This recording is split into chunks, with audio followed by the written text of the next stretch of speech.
welcome to another exciting Simple Talk segment with me, Minol Dee. And on the show today, I have one of the talented DJs in Sri Lanka and also one of the popular ones in the mobile DJ industry as well. Welcome, Ishan. Thank you, Minol. Thank you for having me and welcome everyone. Thank you. Good to have you on the show. Thank you so much. Right, let's start off from your start. How did you get into DJing? So basically, this happened in like 2000. Okay. We wanted a DJ for a house party, and then one of my friends got introduced me to Udayanka. Okay. Because on DJs, then we went to that. Then he started playing at Sunset nightclub at Browns Beach. So I used to go there to see him, watch him play. Okay. So likewise, he used to give me the table and everything just to practice. There wasn't a big crowd coming in. So that's how I started. Before that, like, were you into music?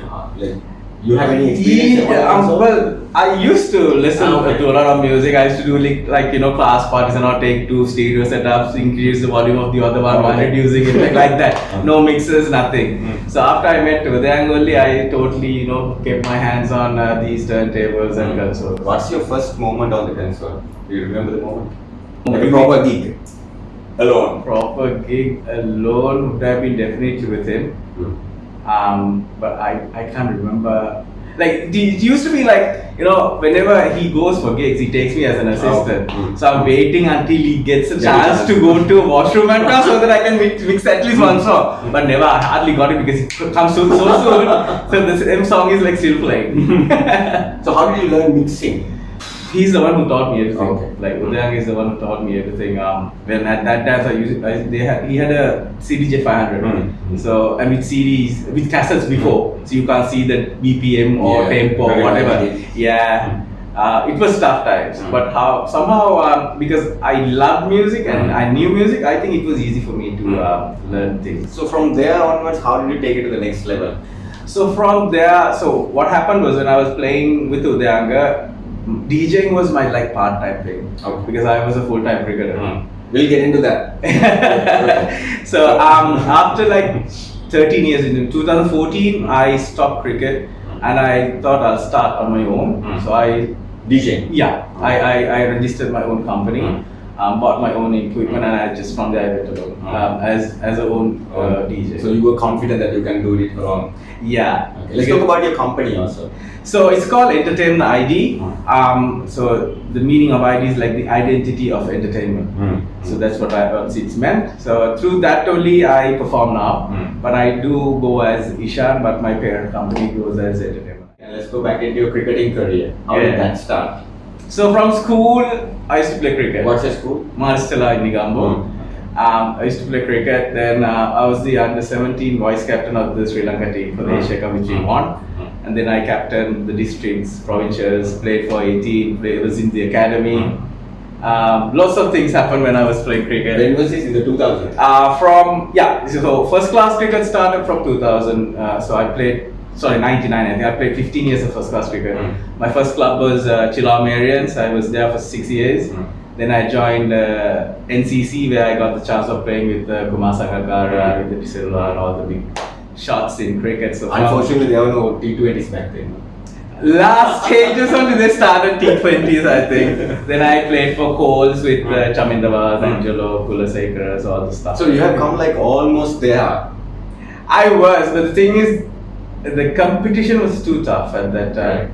Because the competition that I had as a wicketkeeper batsman was probably Kumar Sangakkara, Kausha Silva, and I used to open batting as well. So there was people like Gopul Saranga, Malinda Varma, people like that. So it was competitive cricket. Yeah, back then. Yeah, but it's competitive. It's competition is more higher now compared to back in the day, isn't it? I don't want to comment on that because I was a cricketer as well. But looking at the competition and the standards of cricket that we used to play before, I don't think it's the same now.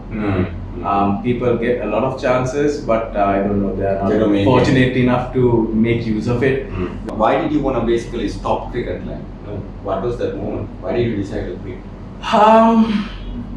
So it was like I couldn't say that I never got a chance, but when I did well, I never got still. But then I thought with the way they were paying cricketers, I thought, okay, if I do one gig and for 5 hours a day, I would earn the entire 3 days of wages Yeah. from like just 5 hours a week. Yeah. Where we have to like play for 3 days, train for 2 days a week to earn that same money.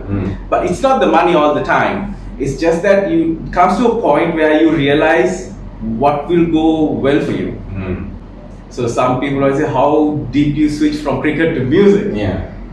I was always into music. So even when I used to play cricket matches, I used to go for gigs and come, and I get caught all the time saying that, "Idi marlane inne discipline."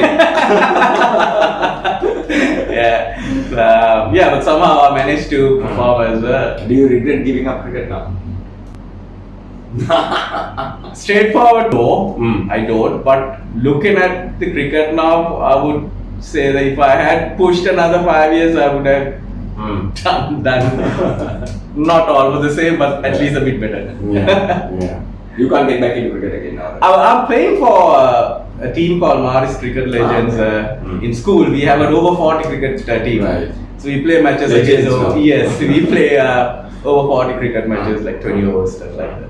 I'm not going to put you on the spot. Since you have a cricketing background, I'm going to ask this question. What do you think happened to the Sri Lankan cricket? The brand that we had in 1996. Let's not call out any names, but generally, what is your thought?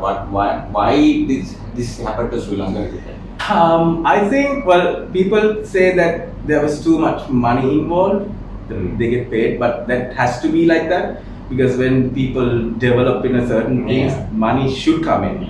I mean, I can't be DJing for about 25,000 when I started, and still after 25 years, I can't be earning that money. I don't know, to be honest. It could be the attitude of people, the players, and I think we had so much respect to our coaches and the top managers, the top players that we used to play with. We still call them I, or we still, if we are like having a drink with them, we just hide the glass, that's the respect that we have. I don't see that type of respect and attitude towards the game now. Because of the money, I guess. Money has to come. You need to know how to. You need to be humble, in whatever you do. Just because you get everything, you can't be you can't be just fine. Yeah. You need to be humble. You need to understand where you started. Those are the things that you cannot forget. So if you have those things, I mean, still there are players like that. But what I'm saying is, majority of them, they just forget everything, how they came from, stuff like that. Yeah, I mean, just to add to that, Ishan, now a lot of the younger ones, like people who say like 19-year-old, 20-year-old, all what they think of is like, just play one IPL game. That's why they want to play cricket. Yeah, so that's what they want. Their still thing is, I think, money. Play one game, earn that money, and just stop it. But it shouldn't be the case. Yeah.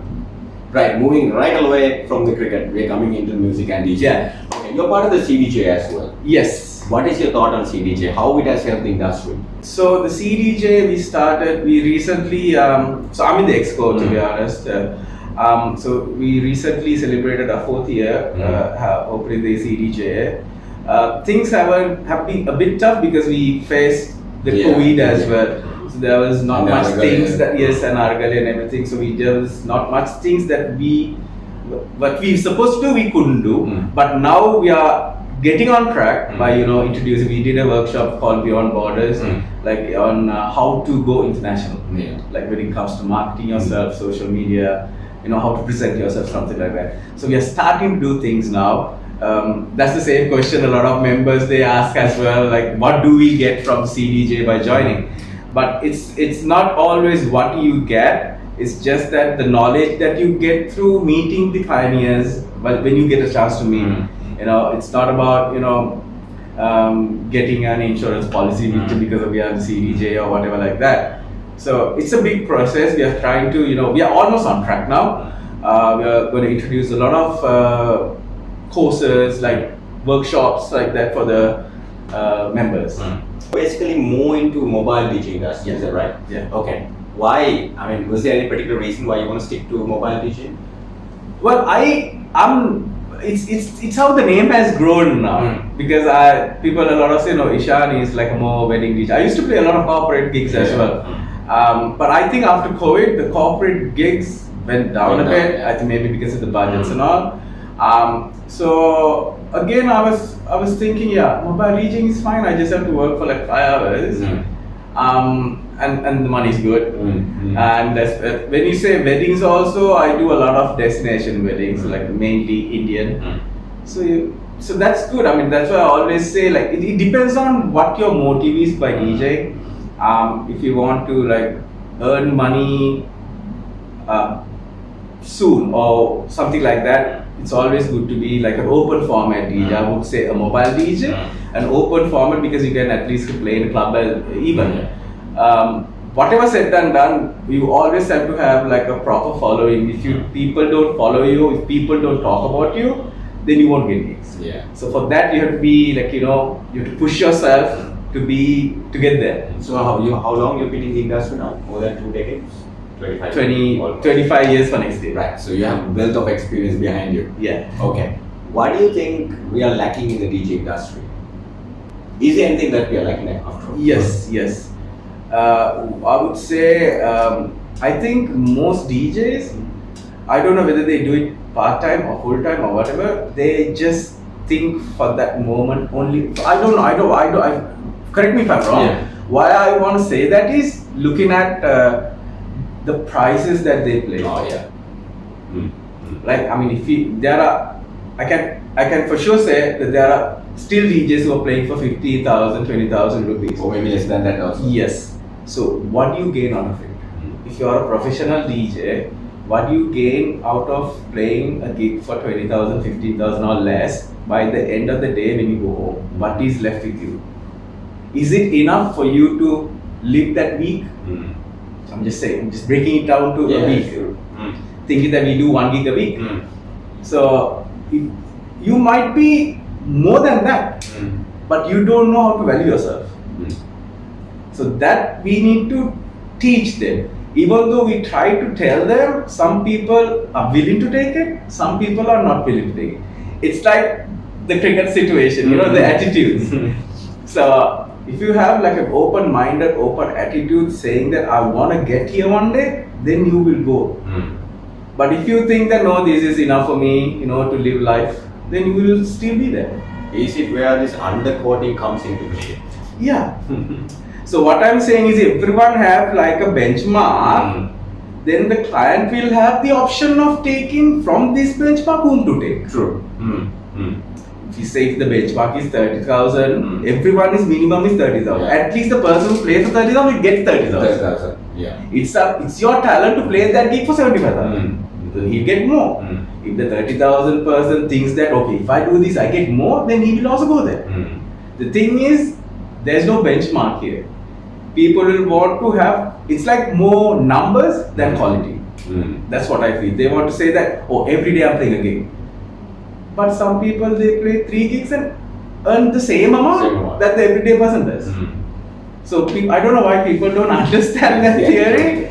Maybe the financial situation, but still, I mean, you can always rent out equipment. And also on the other side, like, you need to value what you're doing. Absolutely. Because that's the reason why even clients are bargaining DJs. If you take bands, there is no way of bargaining with the band. They have to pay the 50% advance before the gig, and on or before that day you have to pay the full payment before they get on stage. That's the standards that they have made. But where is that in the DJs? How is that helping with the CDJ? I mean, what is the feedback from the DJ? Trying to advise everyone. The thing is, even if we do like a free workshop or whatever, like we did the Beyond Borders workshop, there was around 80 people. Out of 80, like 65 or something was non-members. Okay. So the members don't even, turn up. I don't know why.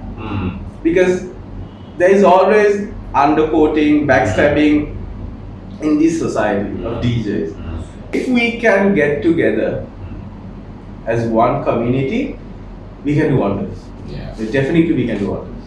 Now through the CDJ and the things that you all have been doing, a lot of recognition has been given to this industry, no? Yes. Like, people now recognize or respect DJs. Absolutely. I mean, yes, it has happened since the past 5 years or so, people do respect and follow DJs. Yeah. They give a big chance for local artists. Yeah. Then bringing down foreign. I mean, it's always good to bring down foreign artists so that we can learn from them on like how to behave, how to act. Not the musical part, but off the stage. Yeah. How they talk, how they market themselves, like that. So that's a big thing. What is your thought on the underground music culture in Sri Lanka? I mean, it's huge now. It's big. It's really big. I'm really happy for that culture, even though I'm not an underground DJ, but I will support anyone. Like I run a school as well, DJ school, and most of the students, 99% of the students, they want to come. They come here because they listen to that music. Yeah. Right. So even when they come, they want to practice how to play underground music, which we help. Right. But what I always tell them is start building your own following, because if you don't have a following, you won't get booked to play an underground gig. Your own identity. Yes, right? Because anyone will book you thinking that you bring at least 50 people with you. Yeah. So for that, it's not easy to create that community. Yeah. It's really hard, especially with the underground scene. There are so many legends in the underground scene in Sri Lanka. Like even they can look in with the world underground community. Yeah. There are people in Sri Lanka who is in that. So it's really hard to build that community, but if you can do it, it's so good. Let's talk about your school. So I'm from Marsala College, Negombo. I've been schooling there since grade 1 until A levels. So I did my cricket and everything when I was there. I used to play basketball. I was like a sporting guy. And yeah, so through that I used to listen to music as well. Used to listen to a lot of radio. From that school to the one that you started with the DJ. Yeah, so it's a totally different school, you know. Actually, it's not what I started. It was initiated by DJ Mas. This is what he started in Singapore, and then we wanted to open a branch here. So we started in Colombo, then we opened one in Negombo as well.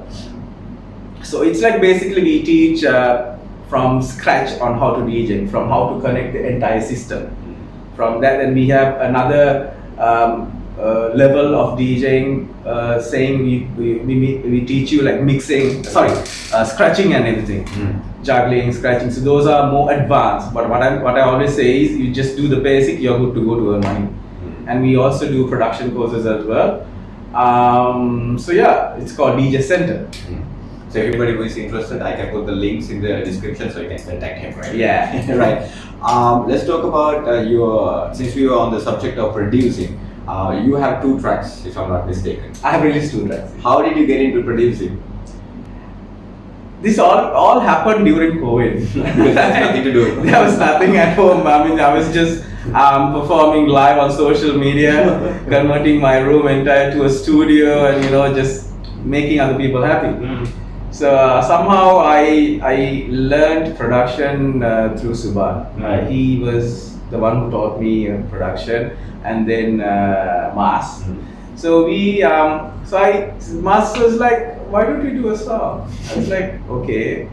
And I thought, okay, if it's the first thing that I want to do, I would do something about my hometown. So it's called Negombo. And I thought, okay, I'm from Negombo, I'm from Maristella, so let me get people who is from my school, who lives in Negombo, to write it and to sing.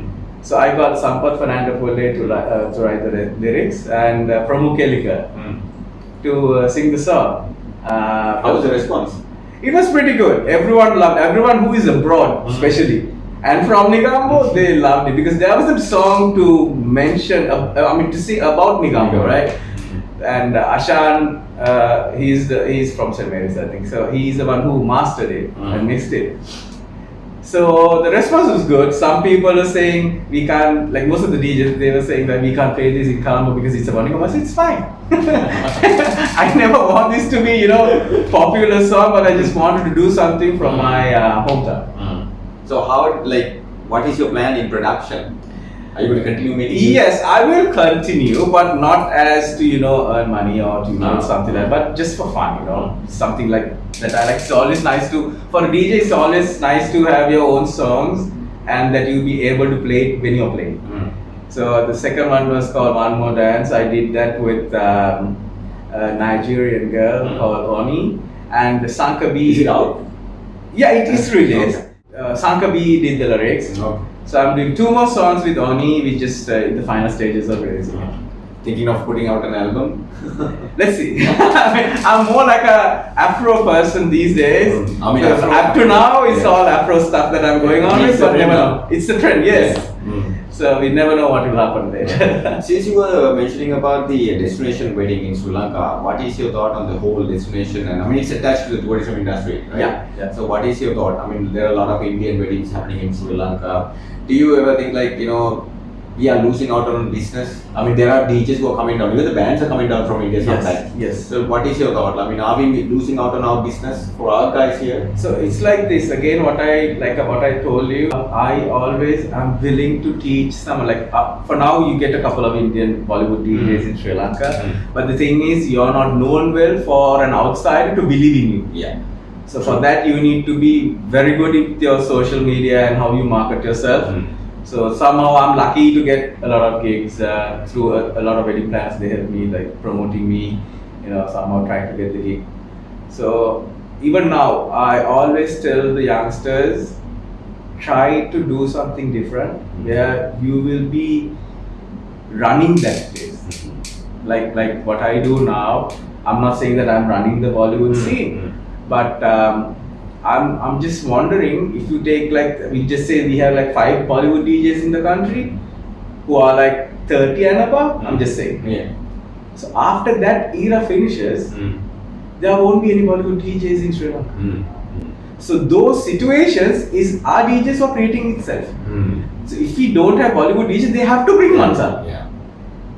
If there's no Bollywood band here, they have to bring it. So we can't blame them also. But for now, what I'm saying is, I mean, it's again like to the DJ only, you have to market yourself properly. And if you do the stuff that you should do from your end, then the rest will automatically happen. So unless you take a chance and do something different, you wouldn't know whether it will work on you or not. So even to my students, I always say, try something different. I will give you my playlist. I've given my playlist to everyone. Some people are playing in clubs with my playlist. and the thing is, nowadays, people forget from where they started very soon. That's true. They forget, they just think what they do is the right thing now. But could work well, not for long though. But if you be really humble and appreciate what others do for you, there's a long way that you can go, and always try something different. It's not that you're spending on trying that, right? It's just a matter of getting some songs and see whether it's going to work on you or not. If not, fine. But if you give a push, you never know what will happen. Like me, I never thought that I would become a Bollywood DJ. It's all because of Uday. When he was a Bollywood DJ, well, he's known for Bollywood. Yeah, and that time he was the only DJ, I think. So I used to go for all these Diwali balls, Indie balls to see him playing. From that only, I started collecting music. And then, so when I started, he gave his entire playlist to me. He gave me an entire hard drive. Until now, his playlist, the folders and my folders are the same. Same names, same way, it's the same. So I always follow him for what he did. And it has got me to this place. What can you tell the young upcoming DJs? Since you have a lot of students who are under your school, Yeah. what can you tell the young DJs? Young DJs, I would say to enjoy all types of music. Don't be inside a box. I'm not saying anything wrong about it, but what I'm saying is still as a newcomer, they wouldn't know what they really like. People, they come, sorry for mentioning certain genres, they might come saying, oh, I'm an underground DJ. He doesn't know whether he's a proper underground DJ or an open format DJ until he tries that. Yeah. There are so many students who came to me, even girls. They came say, oh, we are underground. That's because they're following the trend. Yeah. And suddenly I just gave them a folder to play this and see whether it works or not. So now they are playing in clubs. So you can't play underground in clubs, right? So you have to be like an open format DJ. So now they are earning through that. So again, I'm not saying anything wrong about any genre. I'm just saying see what you're good at. You can be an all-rounder. You can do underground, you can do open format, you can do Bollywood, you can do that. If you can do it, you're blessed. Even I can't do it. So it's just that don't make decisions with what you feel. Just give an opportunity to another side of it, side of music. Music is big. After all, it's a universal language. Yeah, music is big. I mean, you never know what you can become. Yeah. So yeah, I mean, try things. Don't be inside a box. Don't get scared to try things. Like doing something new. If you want to learn Spanish and do Spanish music, do it. You get people coming in. It's like this, especially Latin. So do it. Take chances. And create your own. Identity. What is your thought on the whole entertainment industry in the country as a whole? I mean, DJing is part of the entertainment industry, right? So, I think it's good. It's in I would say it's in a better place from where it was before, because are we up with the international standards when it comes to events? It depends on event wise. I don't think we have the capacity to the audience. Audience we can find, but then again finances, sponsorships, and then the production. It's just that. I mean, technology wise, it's far better. Technology wise, yes, we are there. It's just that the people who has it, obviously it's not cheap. Yeah. Right. But to use them, the person who is using them has to have the finances to do it. It's not everyone has it. But there is a big opportunity for with the new places that we have to have concerts and shows. There is a big place if people can help financially, get sponsors.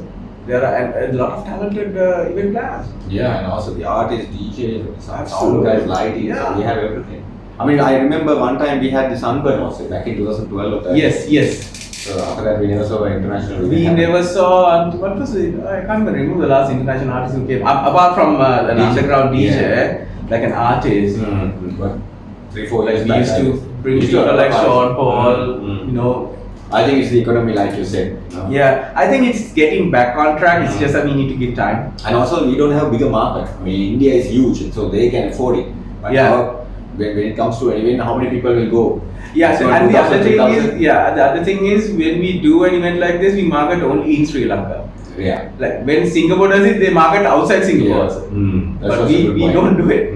Like, we can easily market it to Maldives because it's very less that they have concerts in Maldives. Yeah. And people spend.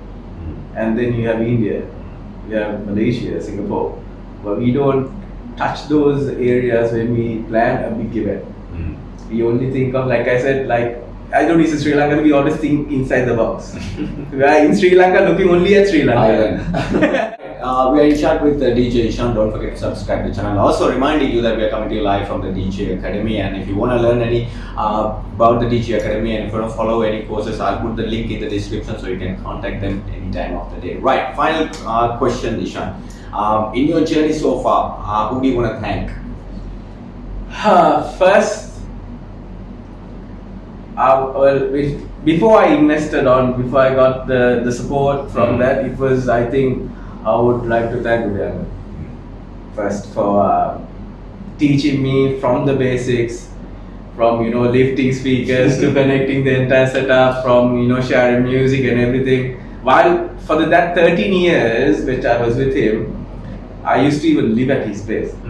Like we had like back-to-back gigs, he's only main there. Right, then after 2013-14, it was actually my parents and my family who supported me to get on track. Were your parents, just an extra question, were your parents were supporting when you started your DJ career? Yeah, they were. They were okay? Because I'm very different from my family, Like all my siblings, I've got 3 siblings. Aya, my sister and brother, younger brothers. So they are all like in different countries. So I'm the one who are here. So I was the one who is doing sports and music. But still, they supported. They still support me. Like for anything. I mean, they will share whatever my stuff. Come to my events. Like that. So they have really supported me a lot.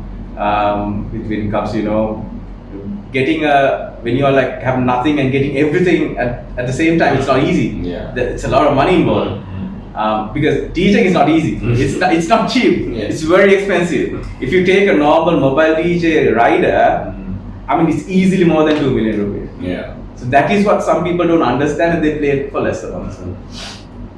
So yeah, I would love to thank them all for being there for me, and thank God for giving me the strength from cricket to music. It's an easy thing.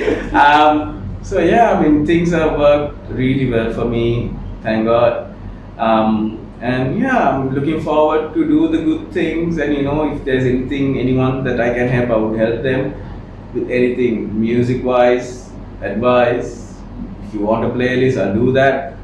That's totally fine, because I want another generation to build up through us. Like I said, after another 10 years, I don't know where will the mobile DJ market or the Bollywood DJ market be here. It's a sad story, but we need to be prepared now. Yeah, because India is the next market. Yeah. Other people say that. And looking at, like you said, the destination weddings in Sri Lanka, so they need to go back again for them to bring their own DJs, spending 3 times more than what we charge, because they have to give airfare, accommodation, and plus the fee. And plus they have to rent out the tech rider from here also. Yeah. So it's good. It's good for the sound hiring guys. Yeah.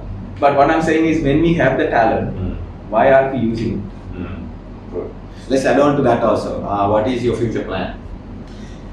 Future plan is like, I really want to do a couple of gigs. Like last year I started, I think I played in Dubai, and I got the opportunity to play, to go to Tomorrowland with Selectro in 2018. So that was a big step that I got, and through that we were playing in, so it was in Belgium. We used to go to another place and play a couple of gigs. So thanks to Gerard Selectro that I got that chance. So last year I played in Dubai, so next month I got a few gigs to play in Melbourne, and then again this October I think. So what I want to do now is more get recognized as a DJ where they book like bands. For it could be Sri Lankan events or a club or whatever. So I want to step into the international market. That's why I'm trying so hard for that.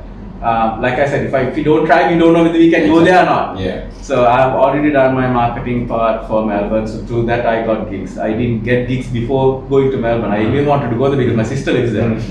So I thought, if I'm going to go there, let me mark myself there to see if I can get something at least. Yeah. So I got 2 gigs there. So October there might be again in Dubai. So likewise, I just want to gradually move to that level and see how it's going to work. I want to wrap it up, but since you mentioned about the Tomorrowland and your experience with Gerard, I'm going to ask one extra question. Why are we yet to see a DJ? I mean, there are 1 or 2 DJs, Rumbly, Noise Project, already on the international market, but a recognized DJ in the Tomorrowland or whatever the concept or festival, why are we yet to see that? Well, we were really, really lucky to get to see Selectro. First it was Gerard and Dilo. And Gerard did a lot of hard work to get into that place. It's just that it's really hard to get there. Continue. Yeah. It's really hard, the things that they have, the things that you have to follow. Like you always have people like Subhan, Noise, like Mars. So many in that league. Yeah. But I think Subhan and them are playing some leagues in Amsterdam, which are also recognized. But people always look at festivals like Ultra and Tomorrowland to recognize the DJ. But no, there are other festivals that sometimes we haven't heard of, but still people think big, look big at it. So to play at those events, we are like blessed to see people like Subhan Rio, Nishan, Noise Project, people like that. I mean, I'm not going to take anything away from them. Credit to those guys. But is it the marketing that we are lacking? Yeah. Yeah, I think the marketing strategies that we use. Or the productions. It's like this. I mean, how many songs are still going on here that no one would want to listen to it? True. But they still learn from that song, right? So it's about how you market yourself. I mean, social media now, AI is there. Social media does a huge thing. When it comes to music releasing, I think TikTok does a huge thing for releases. So likewise, I think it's the way you market yourself and the music that you produce. It could be like if you take 1 to 10, it could be the song which has won, which go number 1 in the charts, but the 10 won't go. Yeah. So it's like that. It's just that, I mean, there are so many expertise in doing those things, and we need to. Sometimes it's an investment looking at a long run to market. I mean, to invest on marketing. If you can do it yourself, it's good. Sometimes I still get advice. Yeah, we don't have managers, right? I'm my own manager. I drive my own vehicle. Right? So like you said, we don't have managers and people to drive us, but we have to go to that level one day. We still, if the gig is, if you have to play at 8 o'clock in the night, the gig, we still go there by 5 to set up everything. We are still there to set up it also. Yeah. So it shouldn't be the case. We have to level up a bit and then go there by at least 7 o'clock when everything is ready, and then go there and come home.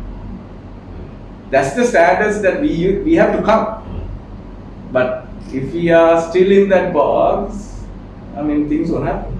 I mean, it's a matter of time. Yeah, I think it's a matter of time, yes, but you need to make that effort too. We can't be sitting in this chair and say, "Oh, I'm barangin na," until things happen. When I'm gonna get this, I'll really set up. I'll go at 8, play and come. How is the attitude from the younger people? Since you have the school, you have association with a lot of students. It's a mixed attitude. Yeah. Some they keep their attitude. Then I talk to them with that attitude. Some like to switch. Then I will treat them like that. But I mean, you can't blame them also. It's just that you need to keep talking to them. You have to make them realize to see whether they want to change or not. It's not that we by force, I can't change it. It has to come from. And also it could be the age. With the experience, they might change. Yes, definitely. Right, that's a wrap on this episode of Simple Talks with me, Minol Dee, and thank you so much, Ishan, for coming all the way from. Thank you so much for having me. Thank you so much, and thank you everyone for watching this video. Please subscribe this man. He supports a lot for DJs, not only for DJs, for the entertainment industry. He does a big thing through this video, through this YouTube channel. So thank you so much. Thank you once again. Let's meet up soon. Don't forget to subscribe to the channel, and also don't forget to follow him as well. See you next time. Thank you. Until then, you have yourself a good one.